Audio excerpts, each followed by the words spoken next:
রাজশাহী, রংপুর, ঢাকা, খুলনা ও বরিশাল বিভাগের বেশিরভাগ এলাকায় তাপপ্রবাহ সহসাই কমছে না। আর রাজশাহী ও রংপুরের ৬ জেলায় তীব্র তাপপ্রবাহ চলতি মাসে ৪২ ডিগ্রি সেলসিয়াস ছাড়িয়ে যাওয়ার আশঙ্কা করছে আবহাওয়া অফিস।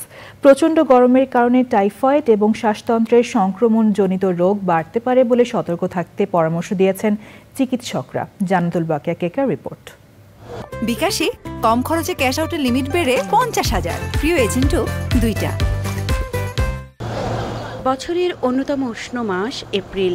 এ মাসের শুরু থেকে প্রায় সারা দেশের ওপর দিয়ে বইছে মাঝারি থেকে তীব্র মাত্রার তাপপ্রবাহ। রাজশাহী ও রংপুর বিভাগের ৬ জেলায় তীব্র তাপপ্রবাহে এ অঞ্চলের মানুষের ভোগান্তি চরমে। আবহাওয়া অফিস বলছে, চলতি মাসের শুরু থেকেই দিনের তাপমাত্রা স্বাভাবিকের চেয়ে ৪ থেকে ৫ ডিগ্রি সেলসিয়াস বেশি থাকছে। একইভাবে রাতের তাপমাত্রা ১ থেকে ২ ডিগ্রি সেলসিয়াস বেশি থাকায় গরমে অস্বস্তি বাড়ছে। প্রচন্ড গরমের জন্য একটু ভালো থাকার জন্য, স্বস্তি পাওয়ার জন্য ডাব খাওয়া হচ্ছে আর কি। অনেক কষ্ট বাবা, গরমে যান চলে না, চালাইতেই বাধ্য হইয়া। পেট তো আর চলবো না, পেট তো সময় মতন খাওয়ান চাইবো।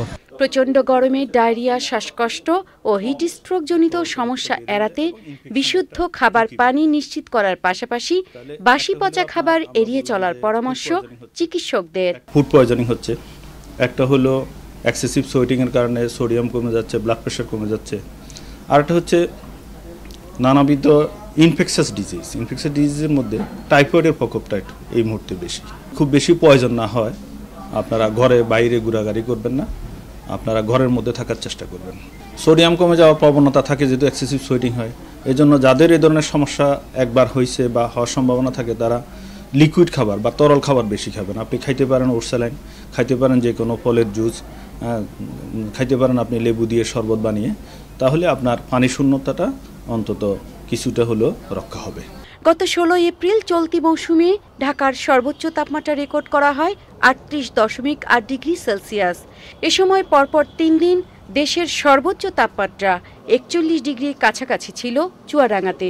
তাপপ্রবাহ এপ্রিল মাসে থাকবে, সারা মাসে কম বেশি থাকবে, তবে এটা নির্ভর করে বৃষ্টিপাতের উপরে। তাপপ্রবণ এলাকা হচ্ছে আমাদের মূলত রাজশাহী এবং খুলনা এবং এর স্থায়িত্ব এবং তার আশেপাশের এলাকাগুলো এবং দেখা যাচ্ছে ফরিদপুর এই অঞ্চলগুলো এর মধ্যে আসতে পারে।